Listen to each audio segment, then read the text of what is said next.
Dans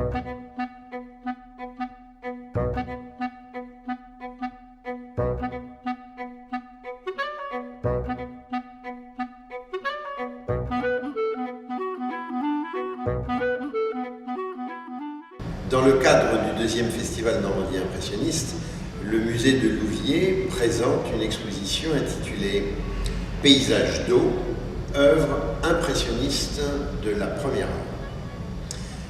Cette exposition vise à rassembler un certain nombre d'œuvres d'artistes qui ont participé à l'une des 8 expositions impressionnistes qui ont eu lieu entre 1874 et 1886.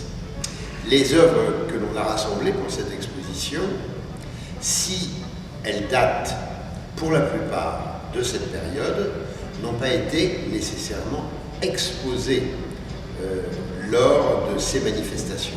C'est donc une exposition qui se veut être comme un reflet d'un moment très important de l'histoire de l'art, celle de la fondation du mouvement impressionniste. Nombreux sont les artistes qui ont participé à ces 8 expositions. Ils étaient plus d'une cinquantaine et au total, il a été montré au cours de ces 8 expositions plus de 1700 toiles. L'exposition de Louviers n'est évidemment pas dans cette ambition. Elle se veut d'abord et avant tout atypique pour tenter de bien faire valoir ce qu'il en est de l'impressionnisme. À savoir que l'impressionnisme n'est pas qu'un mouvement pictural. Il y a beaucoup d'artistes qui ont réalisé des gravures. Certains ont réalisé évidemment des dessins, d'autres des céramiques.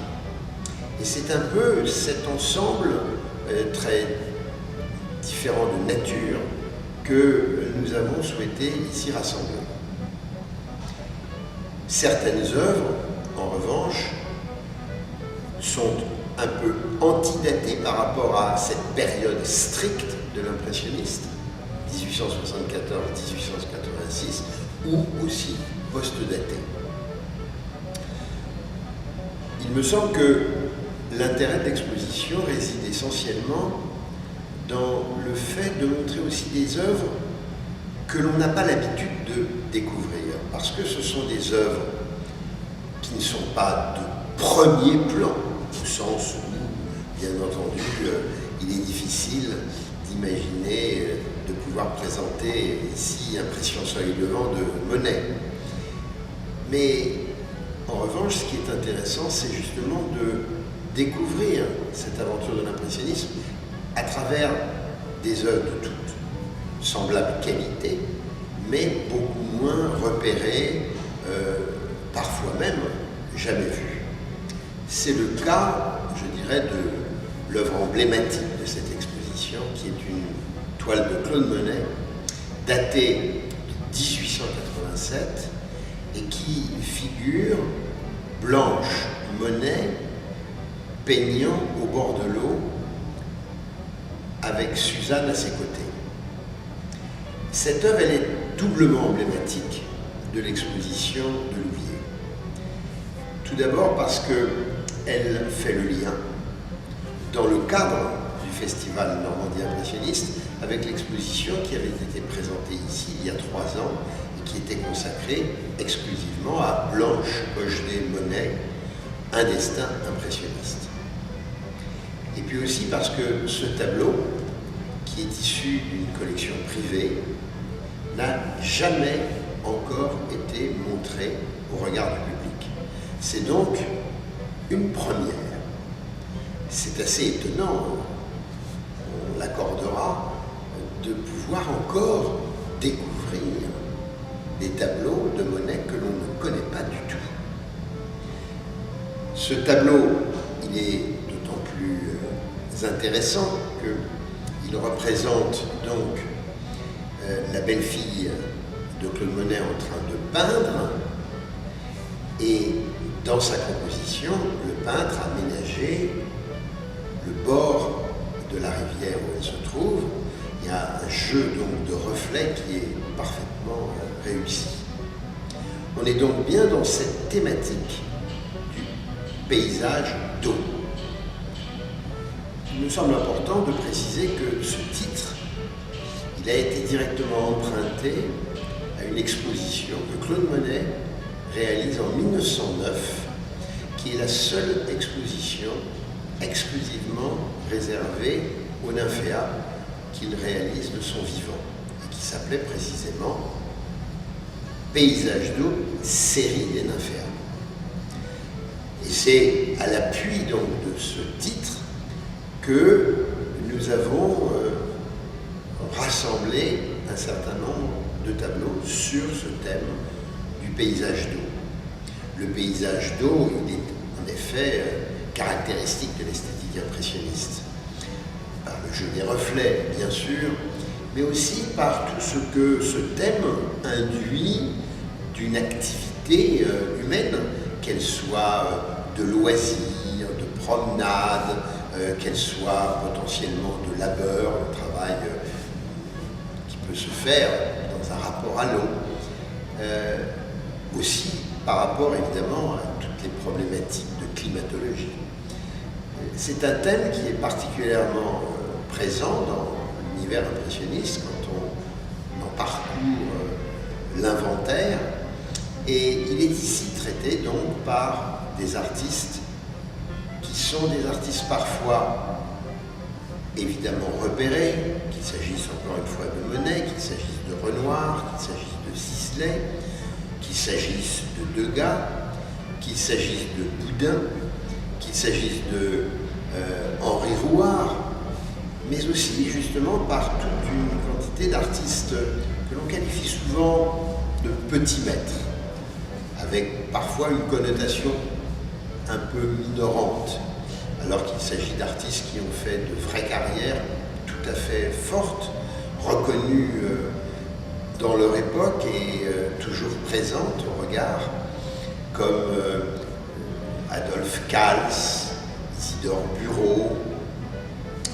Félix Braquemont. Félix Braquemont qui est un peu un cas particulier dans le contexte de cette exposition, puisque c'est par lui que l'on va pouvoir découvrir ce qu'il en est de toute une production impressionniste qui passe par la gravure, par la céramique notamment, et jusqu'à des objets usuels comme des assiettes, comme des pots. Ceci pour acter ce qu'il en est d'une esthétique qui n'est pas une esthétique sélective au sens où elle serait réservée simplement à une technique ou à un genre. Il me semble que ce qui fait la qualité de l'impressionnisme, c'est qu'il se propose d'être un mouvement artistique généreux, ouvert à toute discipline, aussi bien qu'à tout public. Le succès que rencontre l'impressionnisme est irrésistiblement la conséquence de cette situation, en dehors de ce que c'est un mouvement qui célèbre la nature, qui célèbre une certaine joie de vivre, celle d'ailleurs qui est tout à fait dans une osmose avec un moment de l'histoire qui correspond à l'avènement de la République. Il ne dit pas cela suffisamment, il me semble. Cette exposition est une exposition qui est augmentée d'un volet, à savoir une présentation d'une trentaine d'œuvres des collections du musée de Louviers pour acter ce qu'il en est de un certain prolongement de l'esthétique impressionniste dans le temps, dans un temps relativement immédiat. On sait bien ici, sur cette terre normande, l'importance de ce que l'on appelle l'école de Rouen. Eh bien, une trentaine d'œuvres issues des collections municipales ont été rassemblées dans une sorte de conclusion de cette exposition pour faire valoir justement l'importance de cette esthétique impressionniste. Et c'est ainsi qu'on découvrira des artistes comme Le Bourg, Fréchon, Pinchon, autant de noms qui sont totalement familiers aux visiteurs de ce musée, mais aussi aux visiteurs normands en règle générale. Donc, Paysage d'eau, œuvre impressionniste de la première heure, je le redis, une exposition atypique, une exposition singulière qui devrait être perçue par le public sur le mode, je dirais presque gourmand, parce que c'est un certain plaisir de la peinture, un certain plaisir de l'art. Aussi, je souhaite à tout un chacun une très belle visite. Merci.